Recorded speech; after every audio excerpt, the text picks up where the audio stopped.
Okay, we are live. Today, I have a unusual guest. Mark Sullivan is I would say a mega best-selling author of especially one book. It's not that dissimilar to YouTube in the sense that I'm guessing that one book overshadows almost the rest of the collection combined. Is that a fair statement, Mark? I think that's a fair statement. The So how are you earlier doing today? books were all thrillers and mystery stories, and this is a shift into historical fiction. I'm doing fantastic, actually. Okay, well, it's good to have you in. I think it's really fascinating on that, especially that mega hit, aspect of it. You're doing it. You've got a great series, well respected, everything else, and then just to have that one crazy, I would almost call it going viral. That's the video world terms. Mhm. You seem to really knock it out of the park with Under a Scarlet Sky. Well, thank you. Yeah, it was very gratifying. I worked on that book for almost a decade, and it was very much a passion project. I knew it was going to touch people because the story had touched me in such a profound way. Mhm. And so that part of it didn't surprise me. What surprised me was the viral aspect of it, that just the tremendous word of mouth that happened very fast. And people were telling all their friends and all their parents and cousins and what have you to read the book. And it just kept going. And it got into the book clubs. And then, Mm. a lot of people were avid readers. They are members of 2, 3, 4 book clubs. So if they Okay. like one book, it gets shared and shared and shared. So Well, I love that. And that, by the way, that was the one statistic that really was so impressive to me. And that was not only the most purchased, but the most read on right. Kindle. And Yes. the reason why I'm so impressed with that is that I tend to be a book hoarder. And Mhm. a lot of people I think are Kindle hoarders, especially. They're like, oh, we get it on sale for 99 cents. And all of a sudden, they have 40 books that they've been buying, but they never really get to them because, well, they're not in the mood at the time to read the book but they purchased the book. And I the get it. fact that people were not just buying it, but they were reading it, I think is Mhm. highly significant. Yeah, I do too. And they also listened to it. It was a big Mhm. hit on audiobooks. And Oh, I've for gotten sure. letters from people all over. One family was on vacation in Iceland and listened to it as they drove their Land Rover around. So it's amazing. It really is. And that's how I consume all my books now, too. And on Mhm. that Audible note, I knew that book was explosive because I think I saw 262,000 ratings and reviews on it. And like Jim Butcher, who's a very famous author I greatly enjoy, I don't think his entire collection has that many ratings or reviews. So Right. it's staggering, It staggering is. numbers. It is. And I'm grateful for it every day. The fact that people cared enough about the book to want to read it or review it is simply remarkable because they're taking time out of their day, and I know it. And I try never to lose sight of that. Well, now what I also found was interesting is I did start to dig a little bit more into the background, and I especially appreciate the fact that it was a 10-year overnight sensation type of thing. Mhm. I love to harp on the average overnight sensation is 10 years. Yeah, I would say 30 years, to be honest. Okay. You know, Well, oh, there you go. I was 30 Um, years to an overnight sensation. So there you go. I was well, writing for 30 years, so it just didn't happen until, about 28 years into it. and it does happen. I've had Brian Yeah. Freeman on, and I think he had 4 books in the drawer, and 20 years for him before he met the right person at the party to get him to the agent that actually picked up the Mhm. agent who was a friend of a friend. And there's so many fickle things. That have Um, to come into place. That's correct. Now, what's interesting though is that you were starting to build concurrently success. I mean, you can't really call writing with James Patterson slumming it. No, I loved working with James Patterson. It was one of the great miracles of my life to be asked to write with him. And, I went into it thinking I knew a lot about writing commercial fiction, and I really didn't. So that first year and a half writing with him was like, twice a month was like going to a master class in commercial fiction. And he really knows stories better than any person I've ever encountered. And his ability to keep them all going in his head it's simply remarkable. So I learned a lot from him. Now, an interesting question or thought about Patterson is I'm kind of a believer that James Patterson is almost more of an industry than he is an author anymore. I would say he's more of a, well, he still writes, first of all, but he is, I would describe him as more of like a television or a movie producer, in which he has an interest in these stories, which is quite common in Hollywood for a producer to come up with, a 10-page treatment of a story and then hand it off to a screenwriter. That's quite common. And I think he took some of that from his experiences in Hollywood and, tried to make it work with novel writing. And with the two of us working, it worked great. I had nothing but admiration for the guy, and I learned a ridiculous amount about writing and storytelling from him. So it was a wonderful experience. That's awesome. And I think he led the way. I mean, he's the first person I could think of who really did that. I mean, I would argue that Tom Clancy did it all the way to his death, and it's now going beyond his death now. It's still going on. Right. And others, but it does feel like James Patterson was the first one to really have that model in the publishing world. Right. And to ramp it up the way he did over time. It didn't start out that way, but he just began to work. And it was almost like he was trying to see how many stories he could remember at once. But, I've been in his office, and you walk in, and at one time I counted 28 different projects laid out on a credenza in a big L shaped all the way around the room. That's totally insane. Now, I wanted to bring up because it's interesting. You came across the story of Under the Scarlet Sky, and I definitely will be going to the new book. I just want to get the foundation laid out because I feel like it's really important, and it enabled everything. Yes. You were kind of at a low point, from what I understand. Can you go into that and share?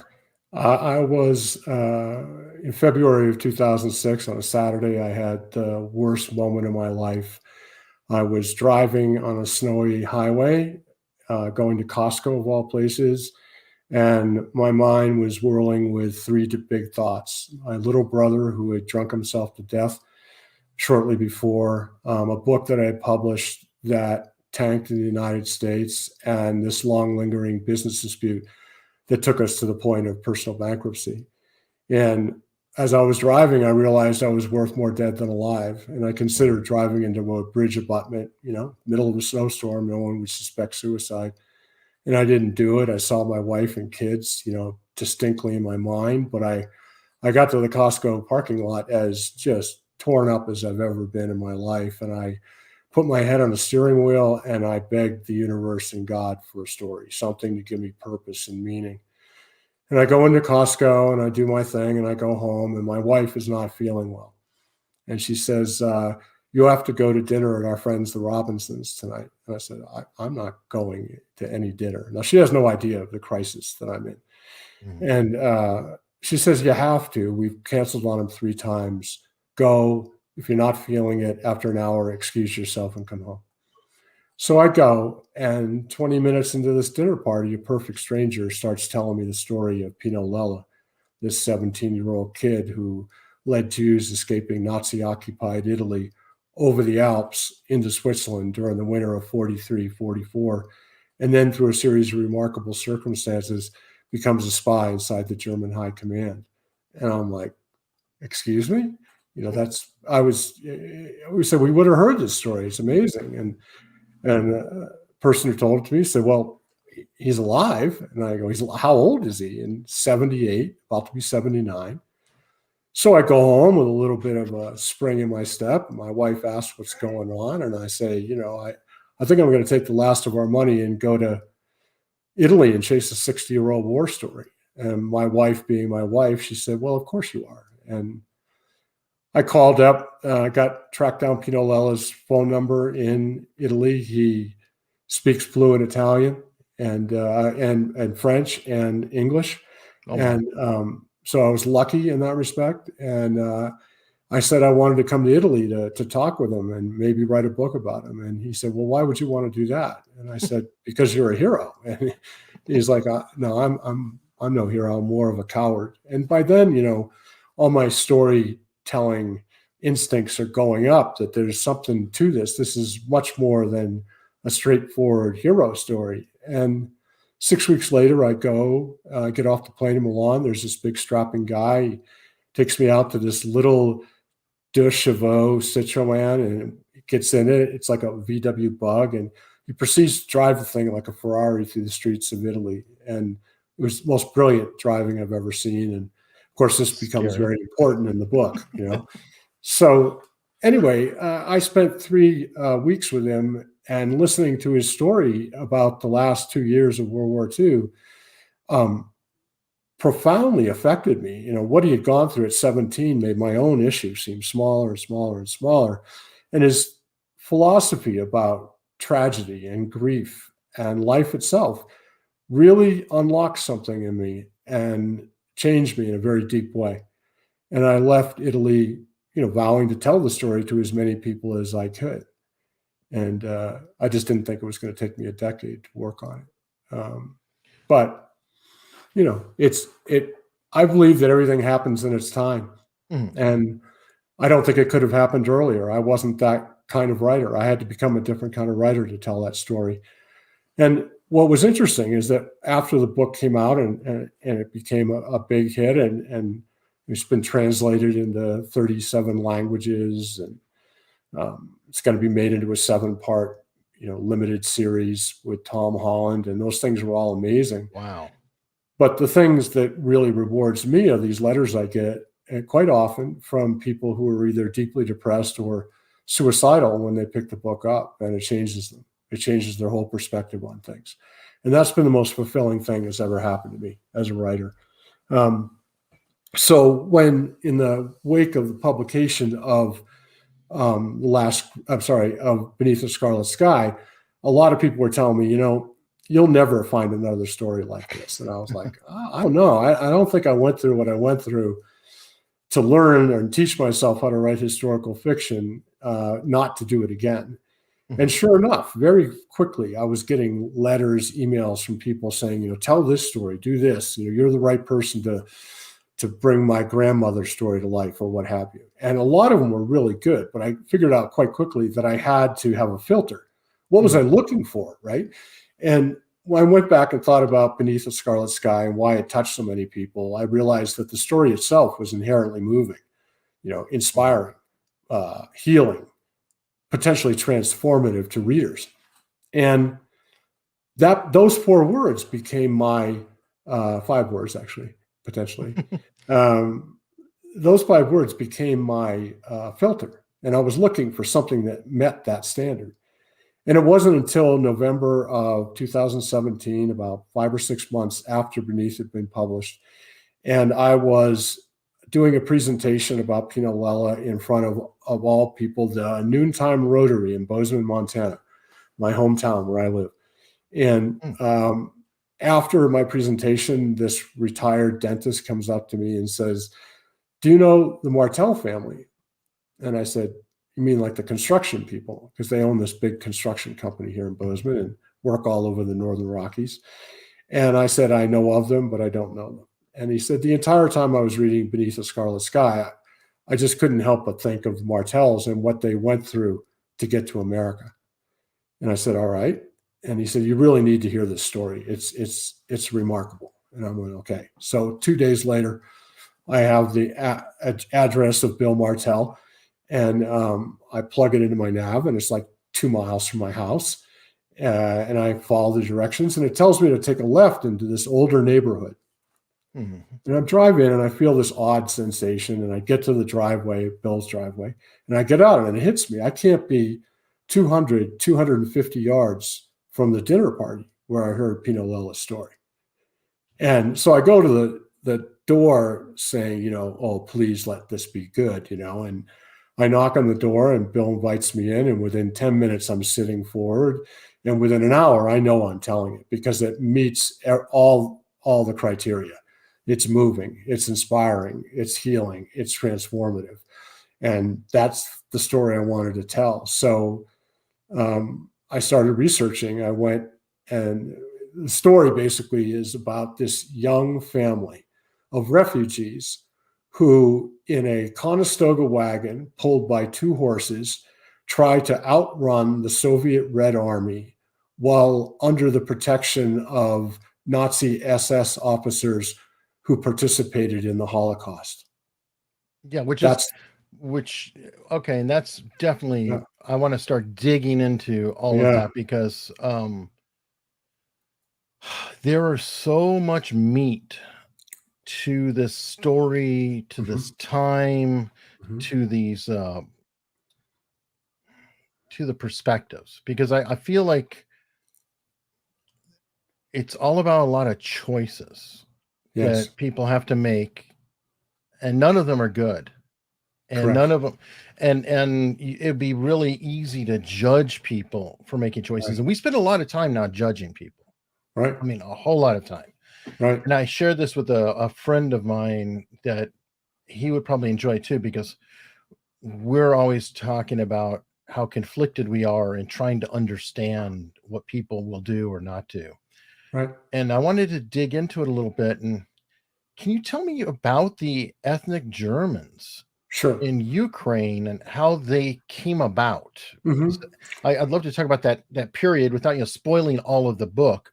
That's fine. Just It's important to understand. So the Martells are descendants of ethnic Germans who were invited to move from Germany to what is currently Ukraine by Catherine the Great, who was, the Empress of Russia. And Catherine the Great knew what a lot of people knew, was that the most fertile ground in the world, or some of it, is in Ukraine. It's an incredible place to grow things. But the serfs at the time, this would be the late 18th, early 19th century, were incapable of bringing in big harvests. They just didn't know how to do it. And so the Germans did, and she made them healthy offers of land and 30 years taxation free. So these people moved en masse, and they started building these colonies that looked just like a little German town out in the middle of the steppes in Ukraine. And they lived for close to a century, very well, more than a century, the Martells, until the Bolshevik Revolution. Is this And similar, to interrupt, is this similar like land grants that we had in the United States where similar, they wanted so people to settle out the West right, and race as which like X land, here you go. right, it was like that, but this was really having to do with being from the north of Russia. Catherine the Great understood that if there wasn't good crops in the Ukraine, then northern Russia would starve. So it was very much a vehicle for her to get enough grain to feed her people, because by this time, she's already seen what happens in the French Revolution. Mhm. When they stop, there's no bread for the people, let them eat cake. Those people get their heads cut off. And Mm. Catherine the Great realized this and decided that the better choice was to, instead of starving my people, grow more food. So in they come, and it works really well for, like, as I said, for 100, 125 years for the Martells. And the Bolshevik Revolution happens, and very quickly the world gets turned upside down. Okay, so these people who were good at what they did were now all of a sudden suspects of the state, right? Because they knew how to do things. And people who knew how to do things under the early days of communism in Russia, you were purged. Which is The, ironic because it was supposedly the workers' party, but people who right, actually knew how to work and how to do things right. were not well liked. It gets confusing.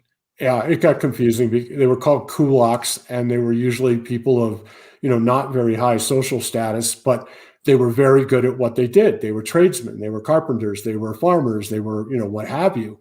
And as the paranoia grew, as the Soviet Union built, and Stalin comes to power, that became a very dangerous thing to be, especially someone who was ambitious, Mhm. who wanted to do things, who wanted to make their lives better. That was suspect.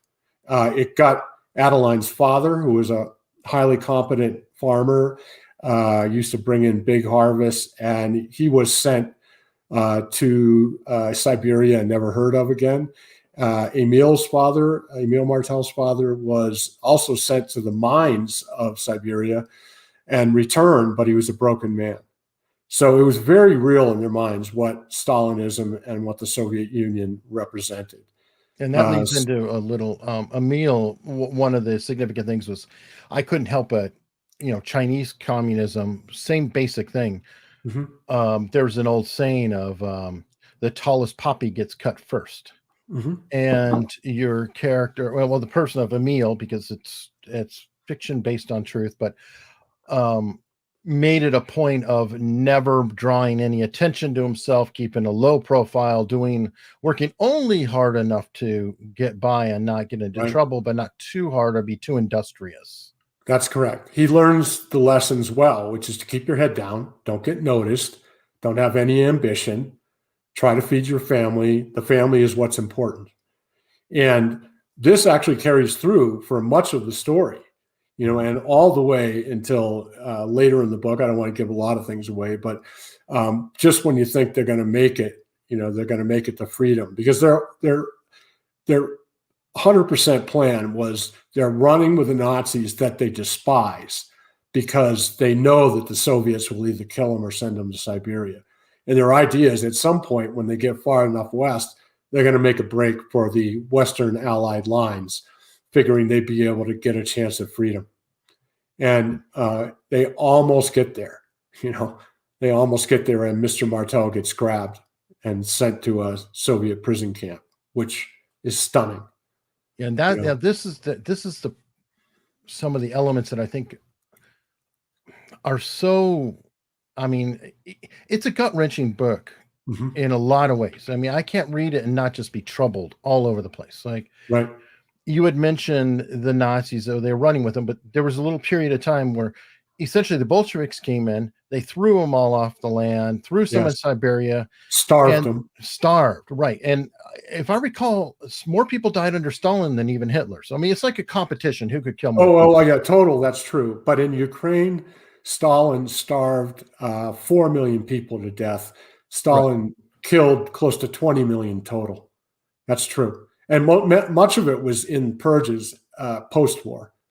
Right. So all I'm saying is that it's like your complete nightmare. Right. And for a little bit, the Nazis came in and, from what I understand, took over the area, and they said, "Hey, you want your land back? The land that just got taken from you, that was given to you, but taken from you." And now, what option would you have if the devil comes back to your area and you're literally starving, and you have an opportunity to actually work the land that your family's been sitting on for 100 years? Yeah. That's I think it is hard. But at the same time, they were treated brutally under Stalin. There was only one way to describe how ethnic Germans were treated, and that was abject persecution, if not outright murder. Remember, the Bolshevik Revolution happens near the tail end of World War I. So Germans in general are pariahs. And, he really leans into them when, after the revolution, Lenin and then Stalin, and does persecute them. So I think in Emil's mind, it's like, all right, one devil just left, a new devil came in, but that devil is telling me I can have back my land if I grow wheat for them. And he said, I'm going to do it because it's a better life for my family. Right, and he's in control over it. He knows how to farm. Yeah, he knows how to farm. So he goes, and for about 18 months, they have a decent life. They're not starving. The kids are putting meat on their bones, but things happen, in the immediate wake of them going back to that farm, that makes them realize what's really going on behind the Nazi invasion. Because the invasion of the Soviet Union wasn't just that, the end of a truce between Hitler and Stalin. That was broken when he did this. But it's also the first time that Heinrich Himmler begins to implement the final solution. And I didn't understand this when I got into the book. So the Wehrmacht comes into Russia in June of 41, and like right behind them come these guys, the Einsatzgruppen. And they are mobile firing squads. and they have been assigned to start shooting Jews. It was called the Holocaust of Bullets, and the gas chambers and things of this nature were down the road. Yeah, they haven't been invented yet. This actually showed the need for them. That's because right. It was so inefficient. They were killing so many people that it took too long to kill all the people. That's right. And they increased, which is just a complete nightmare. I mean, like I was trying to say, this whole thing is such a complete nightmare. Yeah, that they go I did not know that it got its foothold there. Mm-hmm. That's where it really started. And, it starts very early. And for the Martells, I mean, in reality, what it starts as is I'm talking to Emil and Adeline's granddaughter, and she tells me that Adeline told her that after Emil died, that when they were given back the farmland and they moved back to Friedenthal, he had to go to a town nearby to get roofing supplies for a house he was building for them, and trying to get up before winter came. And he was supposed to be gone like a day and a half, and he's gone for like 4 days. And she's frantic. And he gets back and he's as shaken and rattled as he's ever been. And she asks what happened. And he says, I was taken by the Nazis, held by the Nazis, and forced to bury Jews. And it was like, okay, all right. And now I have to deal with this, right? And I found that as a storyteller, the thing that makes you the most upset or scared to write about is very much the thing you should face and write about. So how do you do that? Now, I mean, I don't want to take away from the story, but that's a great point. How do you face that? Because that's when I realized I was going to have to face this, let me just tell you, there was a knot in my stomach. Because the first thing I did was I spent a bunch of time researching in the U.S. Holocaust Museum archives, which is extensive, and Yad Vashem online archives, looking for any mention of Martel. Nothing. So that was unequivocal. And I also looked in the Russian, the Soviet Union's files that are available. They're not all available, but the ones that are available, they weren't there. So then it became, all right, I know that the guy's not a war criminal because there was never any evidence ever brought against him or what have you. So how am I going to deal with this? And I learned that in several of these colonies where these ethnic Germans used to live, they participated actively in shooting Jews. So I had to take that and the fact that Mr. Martel supposedly only buried Jews. But then I had this other thing that happened when I read that, lo and behold, some of the ethnic Germans, after the fact, said that they only buried Jews when, in fact, witnesses say they shot Jews. So now I've got this very morally murky and difficult thing to deal with, right? But by facing it head on, which is what I did, I said, okay, this is part of the story. I cannot ignore this. It would be dishonest to ignore it. So I'm going to try to come up with the most interesting way to deal with it. And when I took that approach, the drama of that backstory of what happens to Emil Martel when he goes on that ride with his horses and wagon to get roofing supplies is basically the spine of the book. It informs everything about the book because it's the event that causes Emil Martel to lose his faith in God, which is where he is when we meet him at the opening of the book. And I can totally see it. And knowing, and yes, you don't tell it right away exactly what happened. You just, it's lingering in the background. And that leads into some, again, these questions. Have you ever read about the Milgram experiment? No. Okay, I'm specifically bringing that up because it actually was put together by Stanley Milgram to understand the Nazis and understand why people, and this is something you explored in the book too, would just commit atrocious acts, however you break it down. And the principle of the experiment is you have somebody in a lab coat who's an authority figure. Not even necessarily a doctor. You assume doctor, white lab coat, equal doctor. And the experiment is that there is a student and a teacher. The teacher is the one that is the subject of the experiment. They don't know it. Right. They are teaching a student who's on the other side of the wall and hooked up to an a device that will shock them. So Yeah, when I the know teacher this comes now. in, they'll hold know it, this. they'll get shocked by the device, know it's there. Then Right. the person on the other side of the wall is an actor.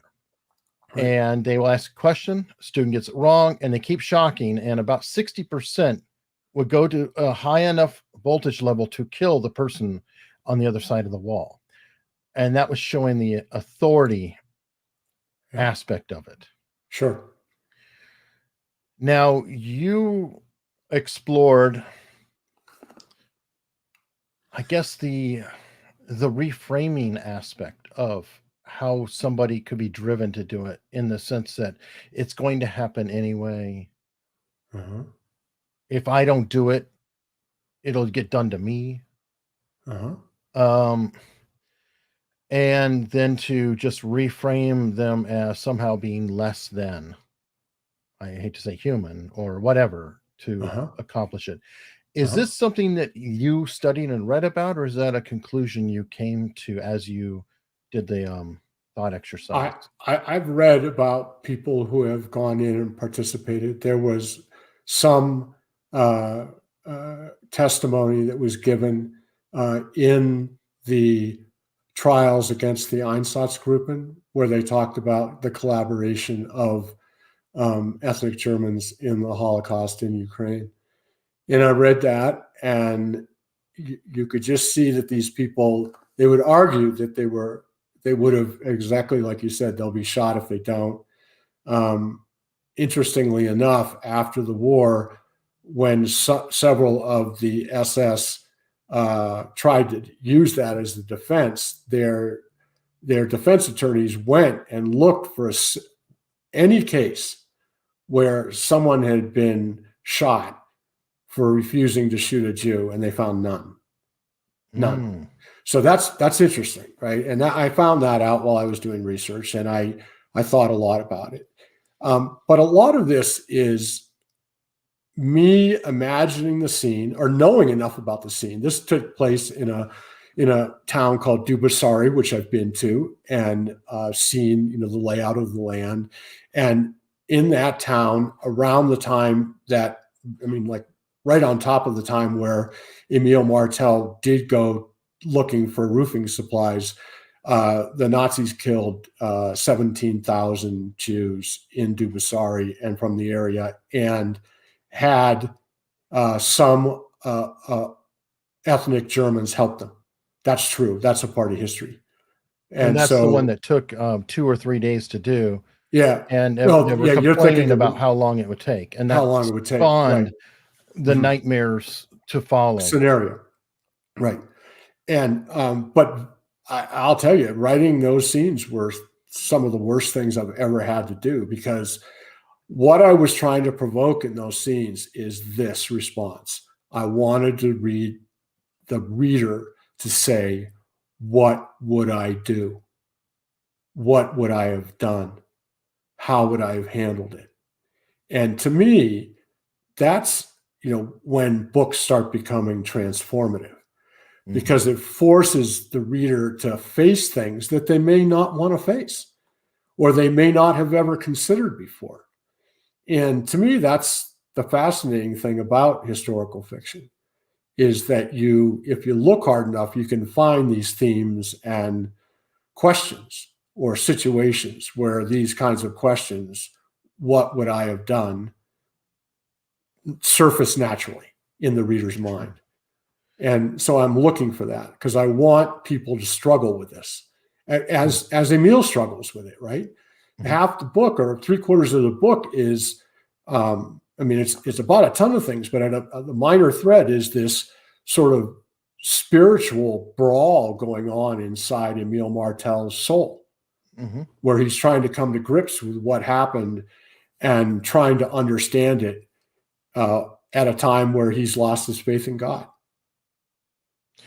And they all, to some degree, are suffering this. So they all, to some degree, are living with consequences of all of this. I mean, it's,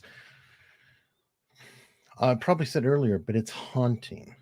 Yeah. The damn book is haunted. Excuse my language, but No, I agree. it really is in that. And when you're thinking about these decisions, I'm curious because yes, I'm asking myself, what did you conclude? Or did you go back and forth? No, I wouldn't. Yeah, I would. No, I wouldn't. Yeah, no, yeah, I would. I mean, what did you conclude to yourself? I'm curious. I never really considered it for myself. My goal was to understand Emil, was to, in a sense, inhabit him. Mm-hmm. I would like to believe that when somebody handed me a pistol and told me to shoot a fellow human being, that I would have the courage to refuse. But who knows? Yeah, Who knows? That's a hard one, especially when you're watching people all around you being shot, right? It's not just one person, one thing that comes out of the blue.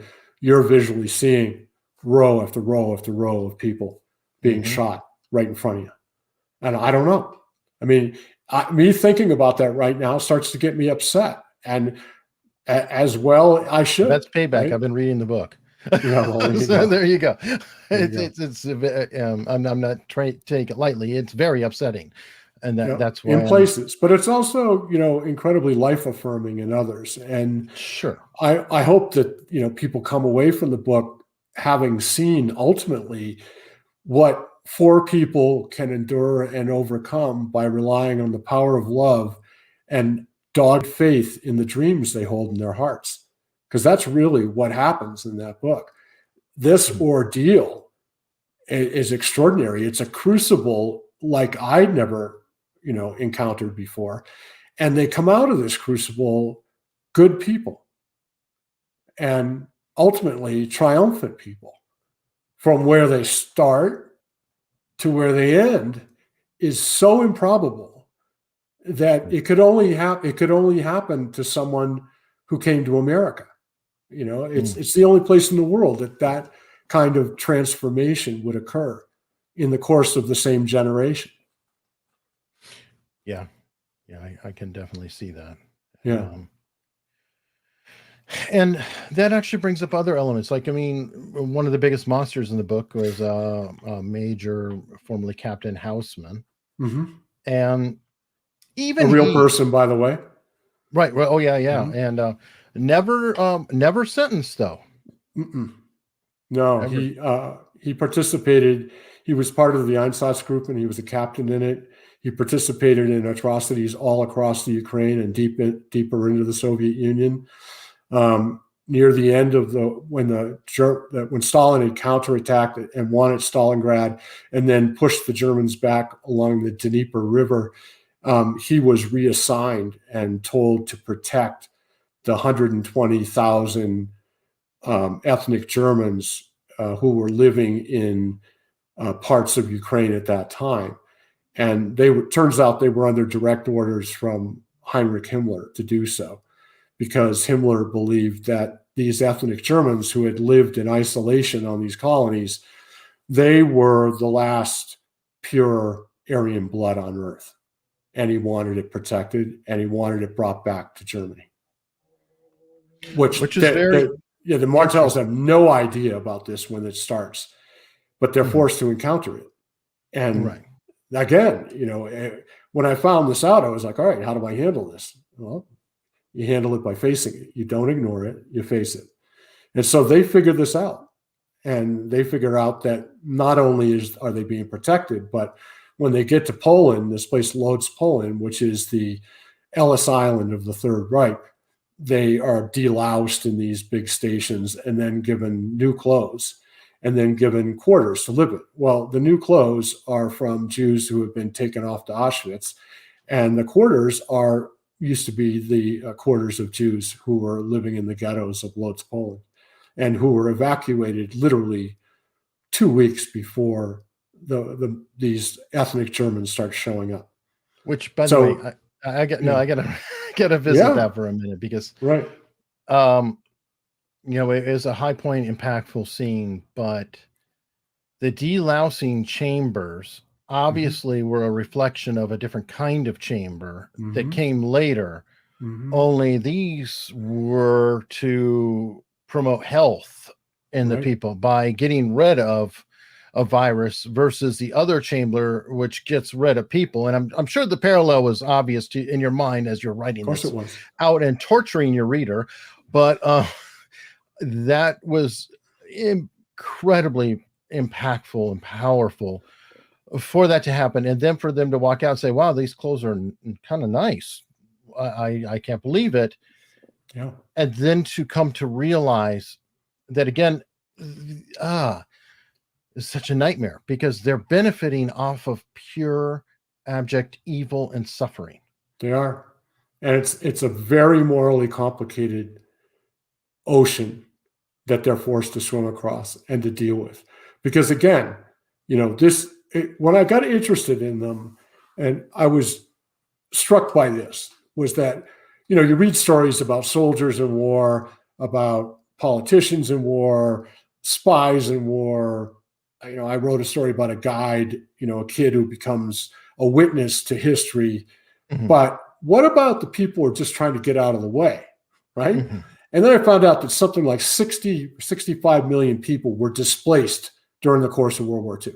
That means their home was gone and they were walking. 65 million people, right? So there was an aspect of the war that I had never read about. I mean, I'm sure there are books about it, but I had never read about one in a meaningful way. And I was like, all right, this is why I want to do it. I want to tell a story about people trying to get out of the way. But the more I dug into the story, the more challenging it became. And the more things that I had to face with what does it feel like to wear clothes that belong to someone you just realized was murdered by the government that's benefiting you? Right? Yeah. So I'm asking all these difficult questions of the reader because they were asked of the Martells, right? Who are essentially good people who are thrust into the middle of this. And how do they deal with it? How do they deal with it mentally? I mean, when Mrs. Martell finds out, she's like just savaged because she had worked for a Jewish woman when she was younger, a woman who had a very profound effect on her life and how she saw life. So again, who saved her in a lot of ways. Yeah, saved her in a lot of ways. That's right. And I just found in the course of writing Beneath the Scarlet Sky and then having the experience reinforced with The Last Green Valley is that the best thing you can do as an author, a dramatist, an artist is to face the thing that scares you. Face the thing that you don't think you can handle as a writer. What do you do as you're doing? Do you just power through it, or do you skip around a little bit and say? No, I write in a straight line. I write. I've thought about it a lot before I write it, and I know a lot, and I have an outline. It's usually very detailed, sometimes 200 pages long, and it's all sorts of stuff. It could be just sketches of scenes that have come into my mind, dialogue, because I know the point of the scenes, right? I know what's supposed to happen. Largely, much of this is dictated by the course of the journey and what happened on this journey. And so I follow it, right? Just as I followed it in the research. And when I write it, I realize that the story is really the story of the journey, but it's, as you said, you have to understand what happened before to really get this all in context. And you have to understand the way they were treated under Stalin, what their lives were like, the fact that they did starve, the fact that they were thrown off their lands, the fact that they were given a break for the first time in 20 years, and all of a sudden it's blowing up again. So everything is thrown into the air. And I've decided to start the book right at that moment of terrible choice, the first of terrible choices that we see in the book. And that's, do I stay and wait for the Soviets, or do we run with the Nazis, right? Sure. Neither of them is a good answer. Right? No. Neither of them. They're both terrible answers. But what are you going to do? And what are they going to do? And so I put them under the pressure right away. And I guess there was a slight aspect of the Nazis I think most would choose just because it is less known. like they've already done the life under the Soviets. Yes. That equaled Siberia. That equaled one lost father and another father mentally lost, essentially, Sure. or broken by the time he came back. Correct. So, okay, we tried Land's that gone, one. We know where starved. that's going. Yep. We're starved, everything. Got all that covered. But they know enough about the Nazis, having lived under 18, 20 months of German occupation, that they know that these guys are really no better.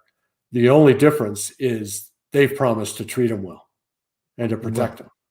So, what are you going to do? Are you going to be under the protection of one army or at the mercy of another? True. It's interesting. Another thing that drew me to the story and made me so interested in it was all these morally fraught decisions they have to make as they go. Yeah. And I was going to point out too that even the ultimate monster in it, Houseman, acted in a life-saving manner in a particular incident and acted like a good person in that moment. He did. Surprisingly, first one there, besides them to help in an incident. And I can appreciate that. So that's a whole thing of nobody's evil 100% of the time. Correct.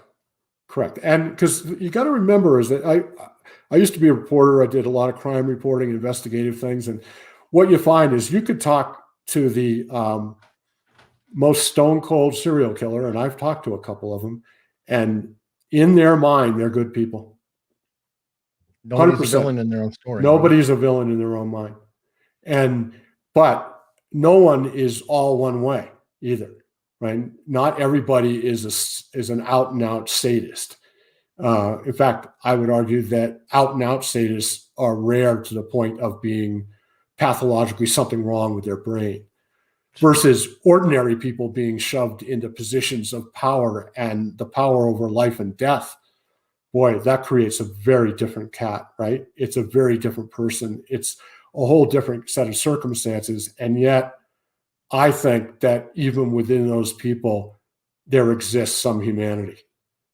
And that's demonstrated when Houseman, he sees a horrific accident and of somebody, and he's right there. And it's almost like he's so shocked by what's happened that his deeply buried humanity comes out in just an instinctual response to help someone.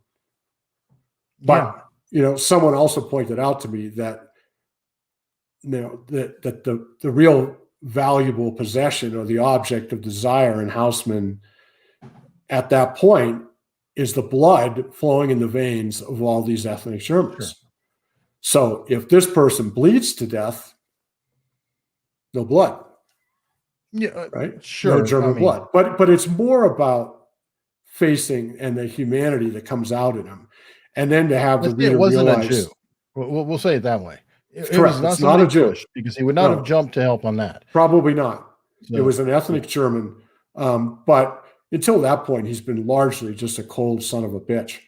And all of a sudden, something human comes up in him, and he acts to save her. So it's fascinating. Yeah, I appreciate that also. Now, from what I've seen, interviews and things like that, are you shifting away from thrillers to almost exclusively historical fiction now? Yes. Okay. And I was curious, is this because, and I could be wrong, I'm just guessing, that this is bringing your two lives together, as in you were a journalist before and an author now? And I would think that some of what you're doing now taps into your journalistic background on research, interviewing, other techniques. I always used that skill set because I was a reporter first, and it was just natural by the time I jumped to novels to go find people who knew what they were talking about and ask them questions. Don't reinvent the wheel. Don't try to imagine it wholly. Try to figure out someone who understands your characters or the situation that drew you to write the thriller or the mystery novel. Because my early stuff was all based on things I went and did and tried. But making the jump to historical fiction and stuff that's based on actual events, actual characters, it just demanded that I think differently. It demanded that I write differently. And so what's the biggest difference? Well, a mystery and a thriller are largely an intellectual exercise, right? It's a lot of time spent in your brain, and you're devising a mystery or a puzzle or a situation that will take the reader on an amazing ride. Now, that doesn't mean you can't write something amazingly moving as a suspense writer or a mystery writer, because of course you can. You just have to bring the chops to it and go for it. But the skill set that was required of Beneath the Scarlet Sky, and certainly The Last Green Valley, was different. I wanted to keep all those storytelling skills that were hard won for me and use them to tell, a story very dynamically. A story this tough, in a sense, if it was bogged down, I think people wouldn't keep reading. So I wanted to tell the story at a ferocious clip, because it took place at a ferocious clip, really. And I wanted to force the readers into all sorts of situations where they were getting upset, and just like the Martells, I wanted them to face it going all the way through. And how have these stories affected your life coming out of it? Well, I mean, Beneath the Scarlet Sky taught me the total miracle of life, even when it's terrible. If you can't lose track of the fact that you're walking around thinking, speaking, acting, and life may be, dumping on you, but you're still there. You're still experiencing this. And if you keep looking for it, you start to find small miracles in your life. And that changed me, that perspective. Instead of always looking for what was wrong, that's easily found, but so is what's right. And using what's right and valuing the people who come into your life and cherishing the memories of the people who go out of them are things that I learned from Pinot. And just like when I started researching the Martells, and I interviewed Walter and Bill at length about their parents, I really got a sense of, oh my God, look at the resilience of these people. It's just simply remarkable. They're unwilling to quit. It's like there's no quit in them. And that alone will change your life. That resilience is fundamental in the course of a life, that you are going to face challenges. You are going to encounter tragedies in your own personal life, close to you.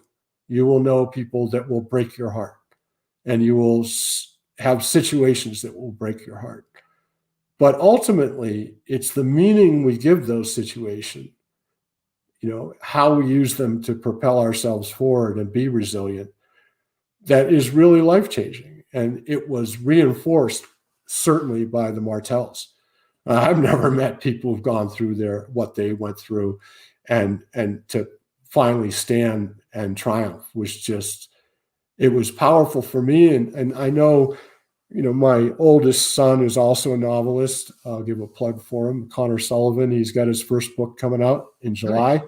Yep, The Sleeping Bear. It's an awesome thriller, one of the best first debut thrillers I've ever read. And there's a lot of people who think so as well. But he read The Last Green Valley in manuscript. He was the first person to read it. And he read it last year during the pandemic, early in the year, right after it happened. And he said the whole time, first of all, it's like being in a fist fight, right? You're getting hit with stuff. Yeah, good analogy. Right. And he said, but more than that is like when I saw what they went through and what they were enduring and what they would overcome, and it was like the next one was worse and the next one was worse. He said, all I was being asked to do was wear a mask and watch a bunch of Netflix, right. Quit whining, man, and be grateful that you have the ability to put on a mask and watch Netflix and, have the ability to live and work and have a roof over your head. And, he said that that's what he got out of it, that he was just amazed at the constancy of them in holding, especially Adeline, in holding on to this dream of reaching a beautiful green valley that they could call their own. And, that's a great metaphor in the book. And it's It's the title of the book. And they also wound up in Bozeman, Montana, which I haven't been to Bozeman, but I have been to Flat Lake Flathead area. Lake? Oh, really? Yeah, which is Nice. gorgeous. Yeah, I up own a there. home on Flathead Lake. Oh, Flathead Lake. Sorry, yeah. Yeah, And glaciers, beautiful. And the Prince of it Wales is. is the most beautiful view I've ever seen in my life, It is looking back beautiful. at the States. Yeah, So I imagine they found that fertile green valley. they did. The Gallatin Valley is the last green valley for them. And for me, this is where I found happiness.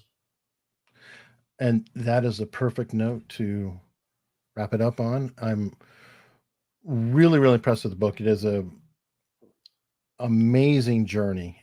And I think it's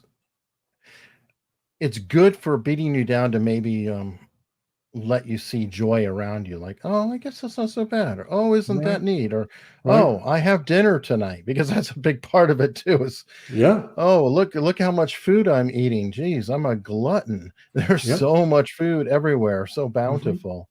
Yeah. And thank you very much for that. Now, everybody, it's the last green valley. It's coming out next week. Next Tuesday, a week from tomorrow. Next Tuesday. Excellent. So hopefully this will get a bump, and I really, really, really encourage everybody to check it out. Thanks so much, Eric. I really appreciate it.